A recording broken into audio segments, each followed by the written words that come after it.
நீங்கள் பார்த்து கொண்டிருப்பது உங்கள் ஜாஷ்வா டிவி. சகல ஜனங்களுக்கும் நற்செய்தி.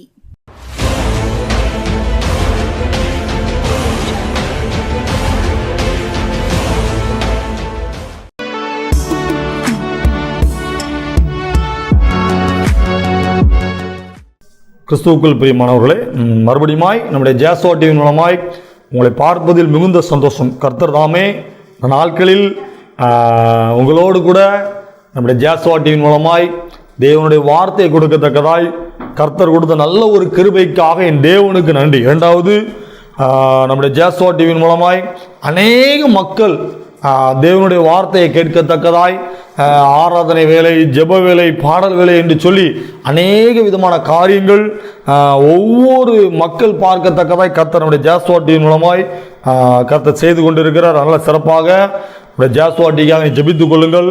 கர்த்தர் இன்னும் என்னுடைய எல்கைகளை ஆசீர்வதிப்பாராக. குறிப்பாக நாளை திங்கட்கிழமை நாளிலிருந்து நம்முடைய இடங்களில் நடக்க இருக்கிற தேர்தலுக்காக நாம் ஜெபிக்க இருக்கிறோம்.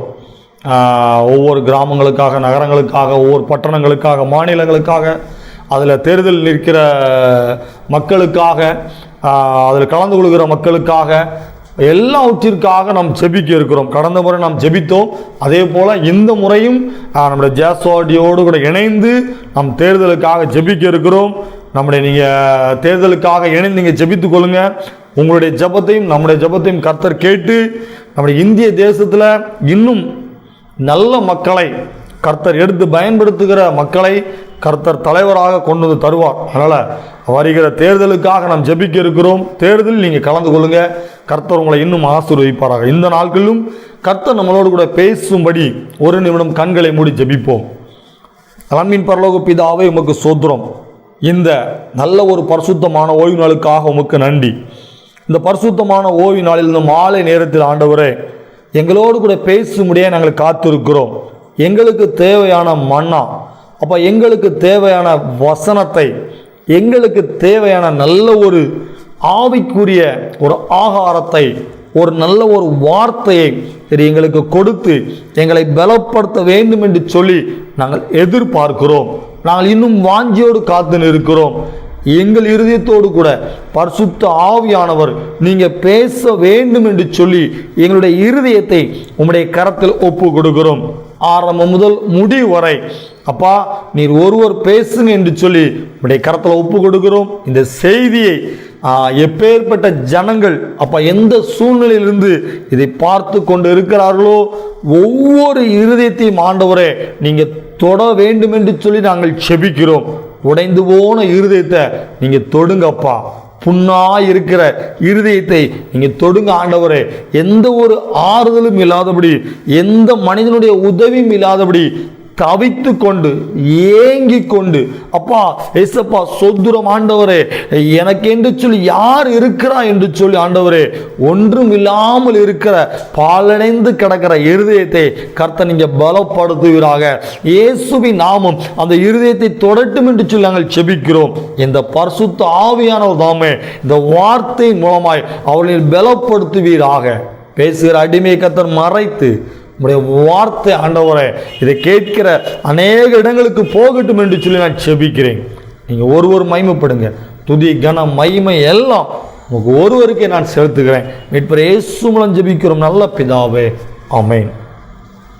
இந்த நாட்களிலும் செய்தியின் தலைப்பாக எடுத்துக்கொள்ளப்பட்ட பகுதி லூக்கா 14ஆம் அதிகாரம் 28, 29, 30, 31, 32. லூக்கா 14ஆம் அதிகாரம் 28, 29, 30, 31. இதில் நம்ம அப்படி என்ன பார்க்குறோம்? இந்த பிரசங்கத்தை எழுதும்போது இப்படி நான் இந்த வார்த்தைகள் பிரசங்கம் பண்ணதை நான் ஒரு சில வார்த்தைகள் ஊழியர்கள் நான் கேட்டது எனக்கு தெரியல, எங்கேயா கேள்விப்பட்டிருக்கலாம். அதனால் இந்த பிரசங்கத்தை எழுதும் பொழுது அதில் நான் ஒரு காரியம் எழுதி வச்சுருக்கிறேன். கடன் வாங்கக்கூடாது அப்படின்னு சொல்லி ஒரு எழுதி வச்சிருக்கிறேன். அதுக்கு மேலே பார்த்தீங்கன்னா கணக்கு பார்க்கணும் அப்படின்னு சொல்லி நான் எழுதி வச்சிருக்கிறேன். அதுக்கப்புறம் பார்த்தீங்கன்னா நான் என்னுடைய வீடு கட்டினதை அதில் எழுதி வச்சிருக்கிறேன். அப்போ தான் இது என்னன்னா இந்த செய்திக்கு என்னன்னா ஏசப்பா என்னென்ன ப்ரிப்பேர் ஆகணும், நீங்கள் இதன் மூலமாக நீ என்ன சொல்ல வாரீங்க அப்படி பார்க்கும்போது அந்த வசனத்தை குறிப்பிட்டு ஒரு 3-4 வசனத்தை வாசிக்கும் பொழுது ஆண்டவர் தெளிவாக ஒரு காரியத்தை எனக்கு உணர்த்தினது. அந்த 28வது வசனம் சொல்லுது, உங்களில் ஒருவன் ஒரு கோபுரத்தை கட்ட மனதாயிருந்து அஸ்திபாரம் போட்ட பின்பு முடிக்க திராணி இல்லாமல் போனால் பார்க்கிறவர்கள் எல்லாரும் இந்த மனுஷன் கட்ட தொடங்கி முடிக்க திராணி இல்லாமல் போனான் என்று சொல்லி தன்னை பரியாசம் பண்ணாதபடிக்கு அதை கட்டி தீர்க்கிறதற்கு தனக்கு நிர்வாகம் உண்டோ இல்லையோ என்று முன்பு அவன் உட்கார்ந்து செல்லும் செலவை கணக்கு பாராமல் இருப்பானோ. வசனத்தை நீங்கள் நல்லா எப்படி புரிஞ்சுக்கணும்னு தெரியல.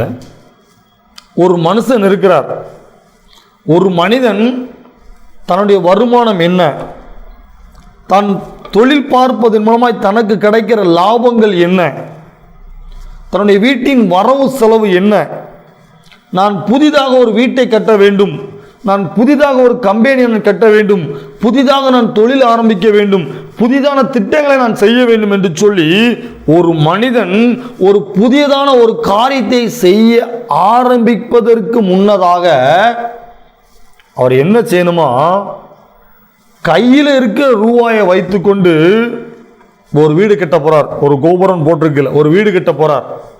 ஒரு வீடை கட்டுவதற்கு இப்போதைக்கு சராசரி சிம்பிளாக பார்த்தீங்கன்னா 2 லட்ச ரூபா வேணும். ஒரு ரூம் போடணுனாலே, ஒரு ரூம் போட்டு ஒரு பாத்ரூம் போடனாலே 2 லட்ச ரூபா இப்போதைக்கு இருக்கிற அமௌண்ட்டு காட்சி. அப்போ 2 லட்ச ரூபா எஸ்டிமேட் போடுறாங்க அப்படின்னா கையில் ஒரு 1 லட்ச ரூபாயாவது கையில் இருக்கணும். அதுக்கப்புறம் நம்ம சீட்டு போட்டிருப்போம், இல்லை நம்முடைய சேமிப்பு பணம் இருக்கும், ஏதாவது ஒன்று செஞ்சு கட்ட ஆரம்பிச்சிடலாம்.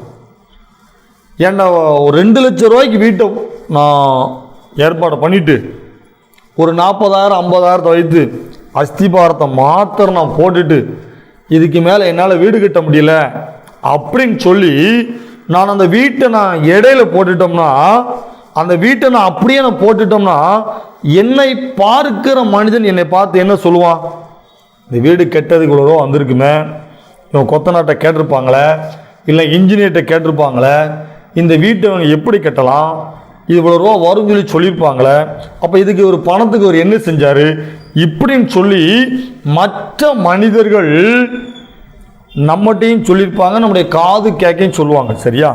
அப்போ அந்த வசனம் சொல்லுது, இந்த வீட்டை கட்டுவதற்கு என்கிட்ட தகுதி இருக்கிறதா, என்னிடத்தை திராணி இருக்கிறதா, நான் வேலை பார்த்தது கட்டலாமா, எனக்கு வரக்கூடிய வருமானத்தின் மூலமாய் அதை நான் செய்யலாமா என்று சொல்லி நாம் அந்த வசனம் அழகா சொல்லுது, அதை கட்டி தீர்க்கிறதற்கு தனக்கு நிர்வாகம் உண்டோ இல்லையோ என்று முன்பு அவன் உட்கார்ந்து அதற்கான எல்லா செலவையும் நினைச்சணும் கணக்கு பார்க்கணும்.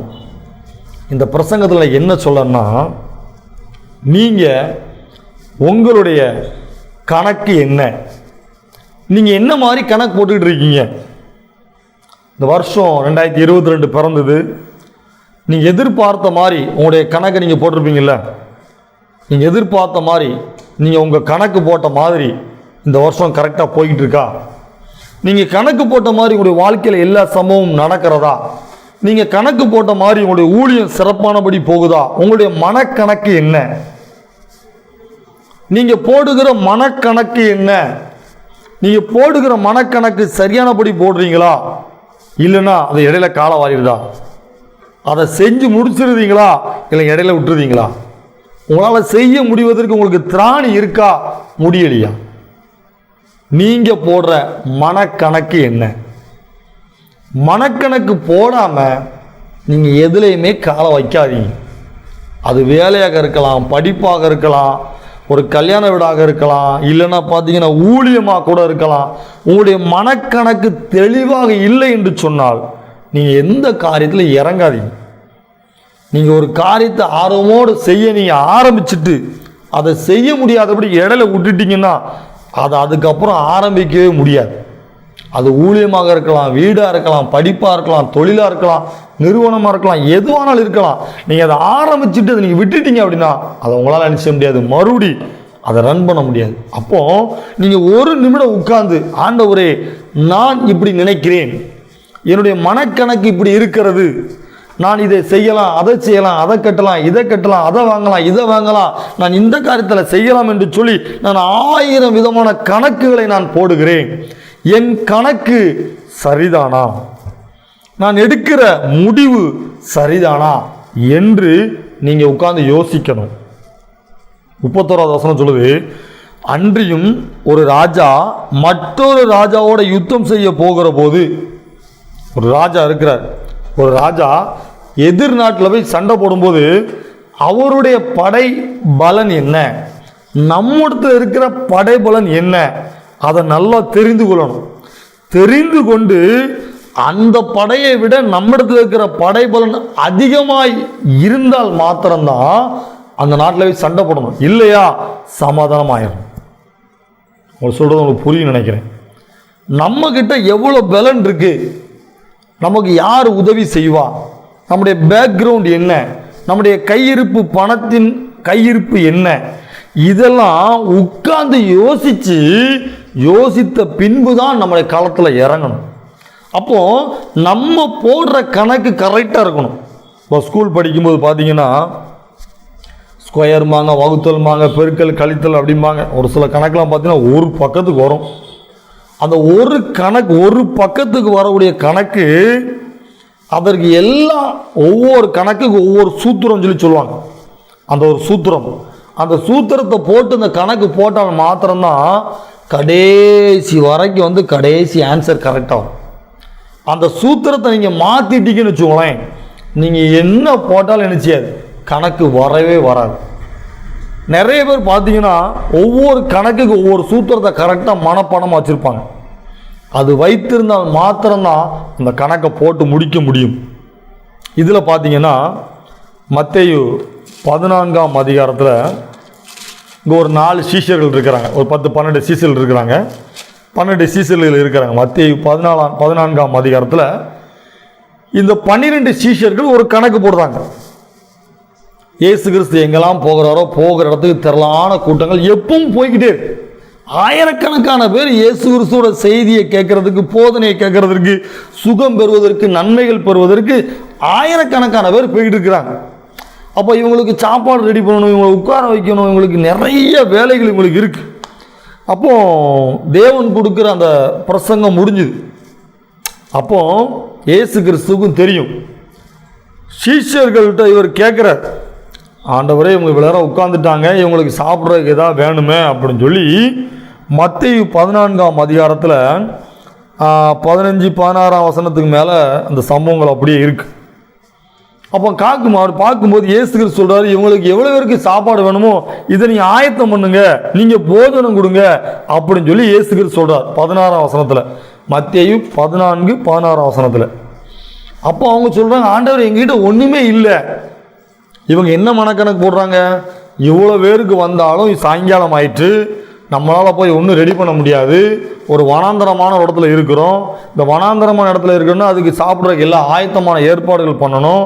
அப்போ நம்ம என்ன செய்யும் சொல்லி சீஷர்களுடைய மனக்கணக்கு, ஒரு கணக்கு அவங்க போடுறாங்க. இவ்வளவு திரளான கூட்டம் ஜனம் இருக்கு, இந்த திரளான கூட்டமான ஜனத்துக்கு நம்ம எப்படி போஜனம் கொடுக்க, அந்த வசனம் சொல்லுது, இயேசு அவர்களை நோக்கி, அவர்கள் போக வேண்டுவதில்லை, நீங்களே அவர்களுக்கு போஜனம் கொடுங்கள் என்றார். அவங்கள எங்கேயும் போக சொல்லாதீங்க, நீங்களே போஜனத்தை ரெடி பண்ணுங்கன்னு சொல்லி சொல்றார். அவங்களுக்கு என்ன செய்யன்னு சொல்லி தெரியல, ஏன்னா வனாந்தரத்தில் இருக்கிறாங்க, இந்த ஆகாரத்துக்கு ரெடி பண்ணணும், அப்போ எங்கெல்லாம் போகணும், என்னெல்லாம் வாங்கிட்டு வரணும், அவங்களுக்கு ஒன்றுமே தெரியல. அப்போ அதில் ஒருத்தர் சொல்றாரு, அதற்கு அவர்கள், இங்கே எங்கிட்ட என்ன இருக்கு, 5 அப்பமும் 2 மீன்களை அல்லாமல் வேற ஒன்றும் இல்லை என்றார்கள். சீஷர்கள் யோசிக்கிறாங்க, அவங்க ஒரு கணக்கு போடுறாங்க, ஆனால் அந்த கணக்கு இவங்களால் நினைச்சும் இல்லை, செய்ய முடியாது. அதன்படி இவர்கள் நினைக்கிற நினைவுகளின்படி இந்த வனாந்தரமான இடத்துல இவங்களுக்கு போஜனம் கொடுக்க முடியாது. அதில் ஒருத்தர் சொல்றாரு, ஆண்டவரே எங்க கிட்ட வேற ஒண்ணுமே இல்லை, 5 அப்பமும் 2 மீன் தான் இருக்குன்னு சொல்லி சொல்றாரு. அப்போ இயேசு கிறிஸ்துவானவர் அந்த இடத்துல அவர் வைத்திருக்கிற சித்தத்தை, அவர் வைத்திருக்கிற நோக்கத்தை, அவர் பட்டிருக்கிற கணக்கை அங்கே நிறைவேற்றுகிறார். நீ வாசித்து பார்த்தீங்கன்னா எல்லாரும் சாப்பிட்றாங்க, சாப்பிட்டு முடிச்சு பார்த்தீங்கன்னா 12 கூடைகள் நினைச்சாங்க, மீதமான காரியங்கள் எடுக்கிறாங்க. அது மாத்திரமல்ல, அந்த வசனம் சொல்லுது, 21வது வசனம் சொல்லுது, ஸ்திரீகளும் பிள்ளைகளும் தவிர சாப்பிட்ட புருஷர்கள் ஏறக்குறைய 5000 பேரா இருந்தார்களாம். சீஷர்கள் போட்ட கணக்கு இவங்களுக்கு எதுவுமே கொடுக்க முடியாது, இந்த வனாந்தரமான இடத்துல எதுவுமே இவங்களுக்கு ஆகாரம் கொடுக்க முடியாது என்று சொல்லி சீஷர்கள் ஒரு கணக்கு போட்டாங்க. ஆனால் இயேசுவானவர் ஒரு கணக்கு போட்டார். அவர் போட்ட கணக்கு தான் நடந்துச்சு. அது எப்படி பார்த்தீங்கன்னா, அதை சோத்திரம் பண்ணி அதை ஆசீர்வதித்து அதை கொடுக்கிறார். 12 கூடைகள் எடுத்தது மாத்திரமல்ல, அவர் ஒரு கணக்கு போட்டிருக்கு. புருஷர்கள் மாத்திரம் 5000 பேர்னு சொன்னால், பெண்கள், சின்ன பிள்ளைங்க, குழந்தைகள், அப்போ எத்தனாயிரம் பேர்? அப்போ மனிதன் போட்ட கணக்கு அது வீண், மனிதன் போட்ட கணக்கு எல்லாமே அது வேஸ்டா போயிடும். ஆனால் தேவன் உங்களை கொண்டு வைத்திருக்கிற கணக்கு, உங்க மேல வைத்திருக்கிற அந்த காரியத்தை கர்த்தர் நிறைவேற்றுவார். இதே போல நீதிமொழிகள் 14ஆம் அதிகாரம், நீதிமொழிகள் 14ஆம் அதிகாரம் 12ஆம் வசனம், மனுஷனுக்கு செம்மையாய் தோன்றுகிற வழி உண்டு, அதன் முடிவோ மரண வழிகள். நான் இதை விற்று அதை வாங்கிடுவேன், இதை விற்று அதை வாங்கிடுவேன், இதை படிக்க வச்சு அங்கே கட்டி கொடுத்துருவேன், இதை கட்டி கொடுத்து அங்கே. மனிதன் 1000 கணக்கு போடுகிறான். நீ ஒரு மனுஷன்கிட்ட பேசி பாருங்க, நீ என்னெல்லாம்ப்பா நினச்சிருக்கனா, நான் அதை செய்வேன், இதை செய்வேன், அதை செஞ்சிருவேன், அதை செஞ்சிருவேன், இதை செஞ்சிருவேன். கடைசியில் பார்த்து அந்த மனுஷன் நாளைக்கு செத்து போயிடும். அவன் போட்ட பிளான் எல்லாம் வேஸ்டாக போயிடும். மனிதன் போடுகிற திட்டங்கள் அனைத்தும் வீண். ஆனால் தேவன் உன் வாழ்க்கையில் போடுகிற திட்டம் அனைத்தும் பாஸ், அதை யாராலையும் அழிக்க முடியாது. அதே நீதிமொழிகள் 19ஆம் அதிகாரம் 21ஆம் வசனம் சொல்லுது, மனுஷனுடைய இருதயத்தின் எண்ணங்கள் அநேகம். இப்போ நான் நினைக்கிறேன், என் இருதயத்தில் அநேக நான் கணக்கு போட்டுட்டு இருக்கேன். நான் எனக்கு இத்தனை வயசு ஆகுது, என்னுடைய பிள்ளைங்களுக்கு நான் இதை சேர்க்கணும், என்னுடைய பிள்ளைகளை நான் இப்படி படிக்க வைக்கணும், என் பிள்ளைகளை நான் இப்படி கட்டி கொடுக்கணும். இன்னைக்கு பார்த்தீங்கன்னா நிறைய மனிதர்கள் கணக்கு போடுறாங்க தன்னுடைய பிள்ளைகளை குறித்து. என் பிள்ளை இப்படி படிக்கணும், என் பையன் இப்படி படிக்கணும், என் பிள்ளைக்கு ஒரு தொழில் வச்சு கொடுக்கணும், என் பையனை நான் இப்படி கட்டி கொடுக்கணும், இப்படின்னு சொல்லி அநேக மனக்கணக்கு போட்டு போட்டு அவங்க குடும்பத்தில் நடக்கிற சூழ்நிலைகளை பார்த்தீங்கன்னா எல்லாமே தவறுதலாக நடக்கும். கடைசியில் குடும்பத்தில் நிம்மதி இல்லை, சந்தோஷம் இல்லை, சமாதானம் இல்லை, ஒற்றுமை இல்லை, பிரிவினை, போராட்டம், மரணம். ஆண்டவர் சொல்றாரு, அந்த மனக்கணக்கு நீ போடாத, ஏண்ட கொண்டா, நான் உன்னை குறித்து ஒரு மனக்கணக்கு போட்டு வச்சிருக்கிறேன், அதன்படி நான் உன்னை நடத்துவேன் என்று கர்த்தர் சொல்லுகிறார். உங்க மனக்கணக்கு ஜெயிக்காது. பாவமான உலகம், பாவமான உலகத்தில் யார் எப்போ விழுவாங்கன்னு யாருக்கும் தெரியாது. யார் எப்போ எந்த நேரத்தில் எப்பேற்பட்ட சூழ்நிலையில் மாட்டிக்கொள்வார்கள் என்று சொல்லி யாருக்கும் தெரியாது. மனக்கணக்கை போட்டு செலவழிக்கிற நேரம் இல்லை. யோசேப்பு குறித்து கூட இருக்கிற அண்ணமார் என்ன சொன்னாங்க, இவனை கொன்று போட்டுருவான், இவன் இருந்தால் தானே சொப்பனம் கண்டு கண்டு சொல்லுவான், இவன் சின்ன பையன், இவனை சுற்றி நம்ம வணங்கணுமோ அப்படின்னு சொல்லி யோசேப்பு அண்ணமார் என்ன செஞ்சாங்க, ஒரு குழியில் போட்டாங்க. அதை ஒருத்தர் வந்தார், அதை ஒருத்தர் வாங்கிட்டு போனார், அவனை கொண்டு ஒரு ராஜாட்டை கொண்டு விற்றாங்க. ஆனால் ஆண்டவர் யோசேப்பை குறித்து ஒரு திட்டம் வைத்தது உண்மையாக நிறைவேறிச்சு. அந்த நிறைவேற கர்த்தர் கிருபை செய்தார். மோசே ஆடுகள் மேய்த்து கொண்டிருந்தார், தாவீது ஆடுகளை மேய்த்து கொண்டிருந்தார். கிதியோன் அவன் சொன்ன, ஆண்டவரே நான் ரொம்ப சின்னவன், என் குடும்பம் ரொம்ப சிறுசு ஆண்டவரேன்னு சொல்லி சொன்னான். அவனை கொண்டுதான் பெரிய காரியத்தை செய்தார். இன்றைக்கு பார்த்தீங்கன்னா நிறைய மனிதர்களை சொல்லிக்கொண்டே போகலாம். பேதுரு எனக்கு ரொம்ப பிடிச்ச ஒரு மனுஷன் பேதுரு. ரொம்ப பயந்த சுபாவம் உள்ள ஒரு மனிதன். ஒரு 2 பேர் பேசினாலே ஓடிடுவானோ. அவநம்பிக்கை இல்லாதவன், விசுவாசம் இல்லாதவன், தைரியமா நிற்கிறதுக்கு பலன் இல்லாதவன். ஆனால் பேதுருவை கொண்டு ஆண்டவர் பெரிய கணக்கு போட்டு வச்சிருந்தார். அந்த கணக்கை ஆண்டவர் நிறைவேற்றினார். இன்னைக்கு ஆண்டவர் உங்களை குறித்து என்ன கணக்கு போட்டு வைத்திருக்கிறார்? அவருடைய சித்தத்தின்படி நீங்க இருக்கிறீங்களா? ஒரு நிமிடம் நீங்க யோசித்து பார்க்கலாமா? உங்க கணக்கு என்ன? உங்களுடைய பிள்ளைகளை குறித்து நீங்க என்ன கணக்கு வச்சிருக்கிறீங்க? உங்களுடைய பெற்றோரை குறித்து நீங்க என்ன கணக்கு போட்டு வச்சிருக்கிறீங்க? உங்க கூட பேசி பழகுற மனிதர்களை குறித்து நீங்க என்ன கணக்கு போட்டு வச்சிருக்கிறீங்க? எல்லாமே தவறு என்று சொல்லி கர்த்தர் சொல்லுகிறார். எல்லாமே மாயை என்று சொல்லி உங்களோடு கூட பேசுகிறார். அன்பு ஜனமே, உங்க கணக்கு எப்பவுமே வீண். தேவனுடைய பாதத்தில் சொல்லுங்க, ஆண்டவரே என் காரியங்கள், என் மனக்கணக்கு, என்னுடைய எண்ணங்கள், என் சிந்தனைகள் இப்படியா இருக்கிறது, இதை நீங்க ஆசீர்வதித்து தாங்க, உமக்கு பிரியமான காரியங்களை நீங்க செய்து தாங்க என்று சொல்லி அவருடைய கரத்தில் விட்டு கொடுக்கும் பொழுது ஆண்டவர் நன்மையான காரியங்களை உங்களுடைய வாழ்க்கையில கர்த்தர் செய்து முடிப்பார். ஜெபம் பண்ணுமா? அன்பின் பரலோக பிதாவே, உமக்கு நன்றி. நாட்களிலும் ஆண்டவரே நல்ல ஒரு வார்த்தை எங்களுக்கு கொடுத்ததற்காக உமக்கு நன்றி. ஏசப்பா, நாங்கள் எந்த விதமான மனக்கணக்குகளையும் போடாதபடி, எங்களிடத்துல என்ன திராணி இருக்கு, எங்ககிட்ட என்ன பலன் இருக்கு, எங்ககிட்ட என்ன பொருளாதாரம் இருக்கு என்று சொல்லி ஆண்டவரே எல்லா விதமான நம்பிக்கையை இயேசுவாகிய உங்க மேல வைக்கும் பொழுது ஆண்டவரே, நாங்கள் எந்த காரியம் தொட்டாலும் அது வெற்றியாக முடியும். படிக்கிற படிப்பு, பார்க்கிற வேலை, நாங்கள் செய்கிற தொழில் எல்லாவற்றிலும் ஆண்டவரே ஒரு நிமிடம் உட்கார்ந்து அந்த உங்ககிட்ட அந்த பொறுப்பை கொடுக்கும் பொழுது நீர் அநேக நன்மையான காரியங்களை செய்கிறதற்காக உமக்கு நன்றி. எங்களை பாதுகாக்கிறதற்காக உமக்கு நன்றி. எங்களை ஆசீர்வதிக்கிறதற்காக உமக்கு நன்றி. அப்பா, நீர் எங்கள் குடும்பத்தின் மேலே வைத்திருக்கிற நன்மைகளை நாங்கள் பெற்றுக்கொள்ள கர்த்தர் கிருபை செய்கிறதற்காக உமக்கு நன்றி. கர்த்தர் தாமே ஆசீர்வதிங்க, பலப்படுத்துங்க. இப்போ இயேசு மூலம் ஜெபிக்கிற நல்ல பிதாவே, ஆமென். நானும் கர்த்தர் உங்களை ஆசீர்வதிப்பார். நல்ல செய்தியை மறுபடியும் போட்டு கேளுங்க. கர்த்தர் உங்களோடு கூட பேசுவார். அடுத்த வாரமும் தேவனும் புதிய வார்த்தையோடு கூட உங்களை பேசுவார். கர்த்தர் அழைத்து கொண்டு வரார். ஆமென்.